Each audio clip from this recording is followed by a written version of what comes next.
Jérémy Ferrari est revenu dans le journal inattendu sur RTL sur son clash avec Manuel Valls sur le plateau d'On n'est pas couché. L'humoriste a expliqué qu'il n'avait pas pu s'empêcher de réagir aux propos du Premier ministre de l'époque, quitte à saboter sa promotion. Jérémy Ferrari va se produire sur la scène de Bercy lors de 2 soirées avec son spectacle Anesthésie Générale. Une véritable consécration pour l'humoriste révélée par On ne demande qu'à en rire, dont l'humour grinçant ne fait pas toujours l'unanimité. Il avait d'ailleurs confié avoir reçu à plusieurs reprises des menaces de mort. Celui qui n'a pas l'intention de participer à LOL, qui rit, sort, était l'invité d'Ophélie Meunier dans le journal inattendu de RTL, ce samedi 29 avril. Un clash retentissant sur le plateau de Laurent Ruquier. Ophélie Meunier a interrogé l'humoriste sur ses prises de position parfois virulentes sur les plateaux de télévision. Elle a notamment fait mention de ce clash à propos des attentats qu'il avait opposés à Manuel Valls, alors Premier ministre, sur le plateau d'On n'est pas couché, l'émission de Laurent Ruquier. Une polémique qui avait fait beaucoup parler à l'époque. Je vais prendre la parole, vous en ferez ce que vous voudrez, mais je vous demanderai de ne pas me couper, car moi je me suis retenu de vous couper.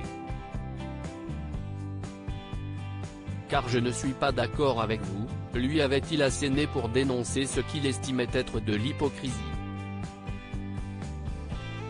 Ophélie Meunier a donc demandé à Jérémy Ferrari s'il aimait rentrer dans le lard des gens ou si c'était plus fort que lui. Si est-il totalement plus fort que moi, lui a-t-il rétorqué. Je vous dis la vérité, Manuel Valls, le débat qu'il y a eu entre nous, il y a plein de gens comme ils savent qu'on est très amis avec Laurent Ruquier.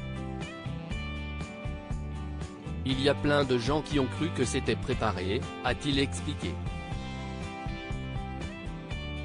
Il n'a pas envie que je plante ma promo. Pourtant, cette réaction épidermique aurait pu lui coûter cher dans un contexte de promotion pour son nouveau spectacle. J'écris un spectacle sur les attentats.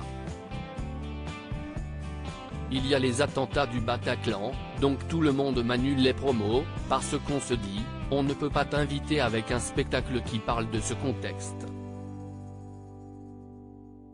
Ce que je trouve assez antinomique, mais si est-il comme ça qu'on m'explique au départ. Quand je vais faire On n'est pas couché, si est-il ma seule promo. Et on apprend 2 jours avant que Manuel Valls vienne et Laurent m'appelle parce qu'il est très bienveillant avec moi.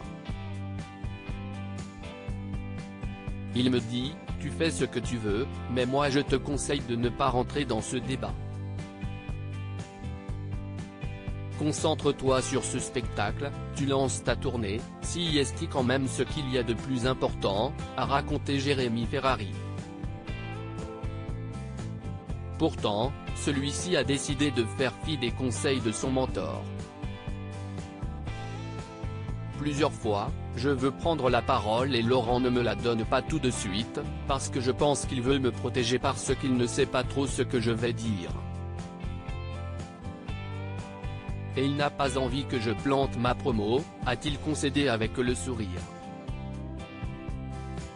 Et finalement j'y vais, parce que je l'écoute parler et je me dis si est-il impossible de me taire. Quand il y a des choses que je trouve injustes, je ne peux pas me taire, a-t-il conclu.